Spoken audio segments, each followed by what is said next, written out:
Poštovani prijatelji, mi se nismo ovdje okupili da bi prosvjedovali.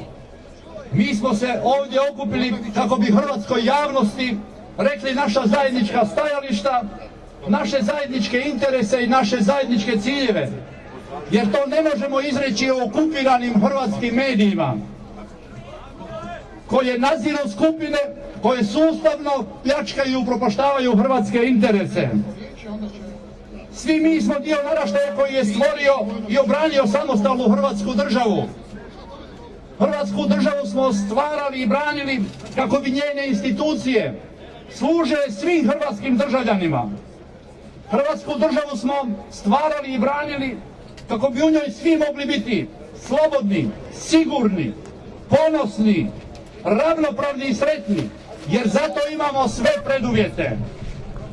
Međutim, nažalost, oni koji su preuzeli ključnu moć u hrvatskim institucijama pljačkaju našu zajedničku imovinu, veleizdajnički rasprodaju naš teritorij i suverenitet, ruše naš ponos i ruše naše vrijednosti. Oni su hrvatsku državu doveli na rub opstanka, a hrvatsko društvo na rub socijalnog kaosa. Oni su većinu hrvatskih građana gurnuli na rub očaja i gladi. Mi znamo da sve što nam se događa nije slučajno. Mi znamo da je katastrofa koja nam prijeti rezultat višegodišnjeg i sustavnog djelovanja mnogobrojnih i različitih interesa. Mi znamo da su jučer objavljene presude prvostupanjske koje su rezultat tih interesa. Mi znamo da je Haški tribunal politički sud kojeg ne zanimaju ni činjenice, ni istina, niti pravo, ni pravednost. Mi znamo da Haški sud nije dobio ovlasti suditi ni za agresiju, niti za zločine protiv mira. Mi znamo da Haški tribunal nema ovlasti suditi ni državama, niti bilo kojim drugim kolektivitetima, nego samo pojedincima. Međutim, jučerašnja presuda, koja se temelji na konstrukciji o zajedničkom zločinačkom poduhvatu, je prvenstveno presuda Hrvatskoj državi i njenoj herojskoj obrani. A to znači da je presuda svima nama i našoj budućnosti. Stoga mi imamo pravo suprotstaviti se toj protupravnoj i nemoralnoj presudi, koja je protivna i osnovnim činjenicama i zdravoj pameti. No da bi to mogli učiniti, mi se moramo suočiti sa nizom činjenica koje su nam godinama zatajivane. Jedan od glavnih kreatora protuhrvatskih haških suđenja jesu i sve ključne hrvatske državne institucije. Jedan od glavnih te institucije su postale sluge Haškoga, ne Haškoga tribunala, nego Haškoga tužiteljstva.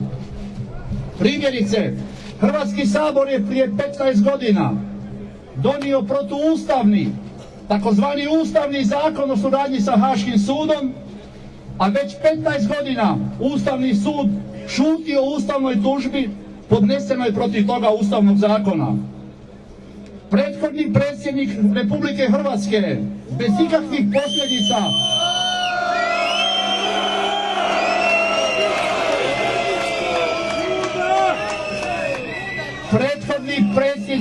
Republike Hrvatske bez ikakvih posljedica lažno svjedočio protiv vlastite države pred Haškim tribunalom.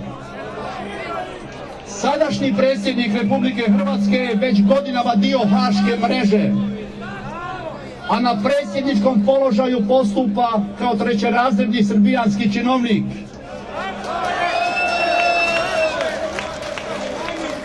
Glavni državni odvjetnik već 10 godina sve intenzivnije proizvodi ili nadzire proizvodnju lažnih optužnica protiv hrvatskih branitelja. Najviša izvršna vlast je već 10 godina teški ovisnik Haškoga tužiteljstva. Iz različitih državnih institucija su i prije 2000. godine bez ikakvih posljedica do današnjega dana mnogobrojne državne tajne i velike količine dokumenata protupravno dostavljene Haškom tužiteljstvu. Kako bi pojedini Hrvati bili ciljano osuđeni, a o toj međunarodnoj blamaži za sada najupečatljivije svjedoči pravomoćna presuda protiv Darija Kordića. Svi najodgovorniji u državi jučer su najizravnije i sramotno javno se pretvarali kako su šokirani presudom Haškog tribunala,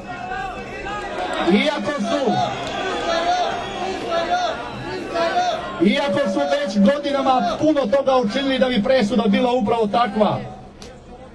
Oni također veoma dobro znaju i šute o tome da već nekoliko godina sudovi u Hrvatskoj donose najsramotnije presude u kojima se čak navodi eksplicite da je Hrvatska država, to jest Hrvatska vojska, izvršila agresiju na Republiku Srpsku Krajinu. Mi dobro znamo da se događa i vrhunska perverzija u kojoj se političkim, pravosudnim i medijskim instrumentima heroji hrvatske obrane pretvaraju u ratne zločince, a abolirani ratni zločinci postaju ugledni građani koji sjede u hrvatskim državnim institucijama, od Hrvatskog sabora do lokalne razine. Poštovani prijatelji, zbog svega naznačenog mi smo se okupili ovdje kako bi poslali veoma jasnu i kratku javnu poruku da je naraštaj koji je sa dragovoljstvom i zajedništvom stvorio i obranio Hrvatsku državu sposoban čestito upravljati tom državom. Stoga objavljujemo da ćemo demokratskim i legalnim izbornim putem u hrvatske institucije dovesti stručne i moralne te socijalno i nacionalno odgovorne osobe koje su to dokazale svojim dosadašnjim domoljubljem i nesudjelovanjem u pljački Hrvatske. Pozivamo veliku većinu čestitih i nezadovoljnih, domoljubnih hrvatskih građana, uključujući i one koji pasivno sjede i promatraju u hrvatskim institucijama što se događa, da se priključe ovom demokratskom i plemenitom djelovanju na uređenju hrvatskih institucija. To nitko neće učiniti namjesto nas. Pozivamo vas da se ne date isprovocirati, jer oni koji su uneredili i razarali Hrvatsku zazivaju i hoće nerede kako bi mogli nastaviti svoj sebični i nečasni lov u mutnome.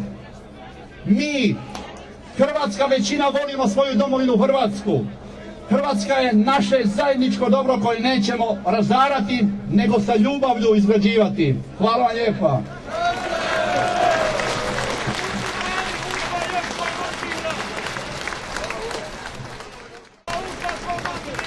Posebno mi je zadovoljstvo najaviti mog dragog prijatelja, dragovoljca Domovinskog rata i prvaka hrvatskog glumišta, Božidara Alića. Božo će vam se obratiti s nekoliko